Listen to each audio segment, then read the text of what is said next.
কখনো কখনো আমাদের প্রয়োজন হয়ে পড়ে আমাদের ইমো অ্যাকাউন্টটাকে পার্মানেন্টলিভাবে ডিলিট করে দেওয়ার জন্য, যাতে ইমোতে কেউ সার্চ করে কিংবা নাম্বার অ্যাড করে যেন আমাদের ইমো অ্যাকাউন্টটা আর খুঁজে না পাই। যদি তা হয় আজকের এই ভিডিওটা সম্পূর্ণ দেখেন, কেননা আজকের এই ভিডিওতে আমি আপনাদেরকে দেখাবো আপনাদের ইমো অ্যাকাউন্টটাকে আপনারা কীভাবে পার্মানেন্টলিভাবে সারা জীবনের জন্য ডিলিট করে দিবেন, যাতে ইমোতে কেউ সার্চ করে কিংবা নাম্বার অ্যাড করে যেন আপনার ইমো অ্যাকাউন্টটা কেউ খুঁজে না পায়। এই কাজটি কীভাবে করবেন আমি ফোন স্ক্রিনে স্টেপ বাই স্টেপ দেখাই দিব, তাই ভিডিওটি কোনো রকম স্কিপ না করে সম্পূর্ণ দেখবেন, সাথে পেজটিকে ফলো করে রাখবেন। যদি আপনি প্রথমবারের মতো ইউটিউবে আমার ভিডিও দেখে থাকেন চ্যানেলটিকে সাবস্ক্রাইব করে রাখবেন। তো চলুন কথা না বাড়িয়ে ভিডিওটা শুরু করা যাক। ইমো অ্যাকাউন্ট পার্মানেন্টলিভাবে ডিলিট করার জন্য ফার্স্ট অফ অল আপনি আপনার ইমো অ্যাপ্লিকেশনটাকে ওপেন করে দিবেন। ইমো অ্যাপসটাকে ওপেন করার পর এখান থেকে একদম উপরে আপনার ইমো অ্যাকাউন্টের প্রোফাইলের লোগোর উপর ক্লিক করবেন। দেন এখান থেকে সেটিংসে যে অপশনটা আছে আপনি এখান থেকে সেটিংসের এই অপশনে ক্লিক করবেন। এবার দেখেন একদম উপরে একদম নিচে 3 নম্বরে অ্যাকাউন্ট অ্যান্ড সিকিউরিটি, আপনি জাস্ট এই অপশনে ক্লিক করবেন। এই অপশনে ক্লিক করার পর একদম নিচে আপনি দেখতে পারবেন ডিলেট ইমো অ্যাকাউন্ট। আপনি কি করবেন? ডিলেট ইমো অ্যাকাউন্ট, জাস্ট এই অপশনে ক্লিক করবেন।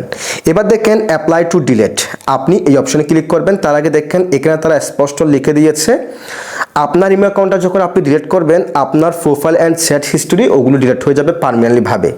দেন দেখেন your contact list and groups, আপনার সাথে যারা আপনি যাদের নাম্বার কন্ট্যাক্টকে সেভ করে রেখেছেন ইমোতে তাদের নাম্বারগুলো ডিলিট হয়ে যাবে এবং গ্রুপগুলো ডিলিট হয়ে যাবে, যে গ্রুপগুলোর সাথে আপনি অ্যাড আছেন। এখানে তারপর আরও সকল ইনফরমেশন, এক কথায় আপনার যতগুলো ইনফরমেশন আছে সবগুলো ডিলিট হয়ে যাবে সেটা বলতেছে। দেন আপনি অ্যাপ্লাই টু ডিলিট এই অপশনে ক্লিক করবেন। এবার এখানে যে কোনো একটি রিজন দেখাতে বলতেছে কি কারণে আপনার ইমো অ্যাকাউন্টটা আপনি ডিলিট করতে চান। সো এখান থেকে ফর এক্সাম্পল আমি যে কোনো একটি সিলেকশন করে নিলাম, আপনি যে কোনো একটি সিলেকশন করতে পারেন। এবার বলতেছে তারা এখনো বলতেছে আপনি কনফার্ম কিনা আপনি ইমো অ্যাকাউন্টটাকে ডিলিট করবেন কিনা। যদি আপনি ডিলিট না করতে চান আপনি এখানে লগ আউট অপশনে ক্লিক করবেন, সেক্ষেত্রে ইমো অ্যাকাউন্টটা লগ আউট হয়ে যাবে, আপনি অন্য অ্যাকাউন্ট সেখানে ব্যবহার করতে পারবেন। সো আমরা যেহেতু আসলে আমাদের ইমো অ্যাকাউন্টটাকে পার্মানেন্টলিভাবে ডিলিট করব, সেক্ষেত্রে আমরা এখান থেকে কন্টিনিউ টু ডিলিট এই অপশনে ক্লিক করব। এই অপশনে ক্লিক করার পর এবার আপনার ইমো অ্যাকাউন্টের নাম্বারটি আপনি দিয়ে দিবেন, যে নাম্বার দিয়ে আপনার অ্যাকাউন্ট আপনি খুলেছেন সে নাম্বারটি আপনি এখানে দিয়ে দিবেন, আমি দিয়ে দিচ্ছি। নাম্বারটি দেওয়া হয়ে গেলে উপরে দেখেন একটা তীর আইকন দেখাচ্ছে, আপনি জাস্ট এখান থেকে তীর আইকনে ক্লিক করবেন। তীর আইকনে ক্লিক করার পর দেখেন এখানে কিন্তু একটা সেকেন্ড তারা দিয়েছে, দেখেন 12, 11, 10, 9 এভাবে কিন্তু এটা 0 হতে হবে। তার উপর দেখেন আবার কিন্তু আপনাকে তারা একটা ইম্পর্টেন্ট নোটিশ দিয়ে দিয়েছে আপনার কোন কোন বিষয়গুলো ডিলিট হয়ে যাবে পার্মানেন্টলিভাবে যদি আপনার এই অ্যাকাউন্টটা আপনি ডিলিট করেন, সবগুলো তারা এখানে দিয়ে দিয়েছে। এবার দেখেন একদম নিচে এখানে অ্যাগ্রি অ্যান্ড ডিলিট, আপনি যদি এই অপশনে ক্লিক করেন তাহলে কিন্তু আপনার ইমো অ্যাকাউন্টটা পার্মানেন্টলিভাবে ডিলিট হয়ে যাবে।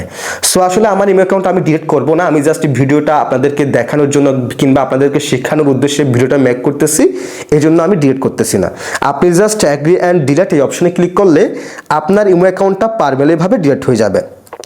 তবে আরেকটা কথা হলো, আমি যেটা রিয়েলাইজ করেছি আপনার ইমো অ্যাকাউন্টটা আপনি পার্মানেন্টলিভাবে ডিলিট করার পর সাথে সাথে আপনি ওই নাম্বার দিয়ে নতুন করে অ্যাকাউন্ট খুলতে যাবেন না, বিশেষ করে ম্যাক্সিমাম 1 সপ্তাহের মতো একটা গ্যাপ দিবেন। গ্যাপ দেওয়ার পরে আপনি চাইলে নতুন নাম দিয়ে একটা অ্যাকাউন্ট খুলতে পারেন, সেটা আপনার ব্যাপার।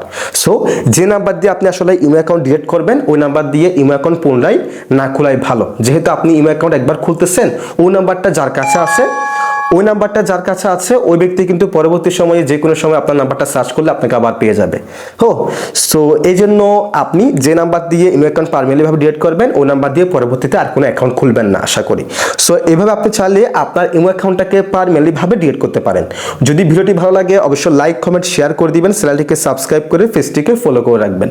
সবাই ভালো থাকবেন, সুস্থ থাকবেন, আল্লাহ হাফেজ।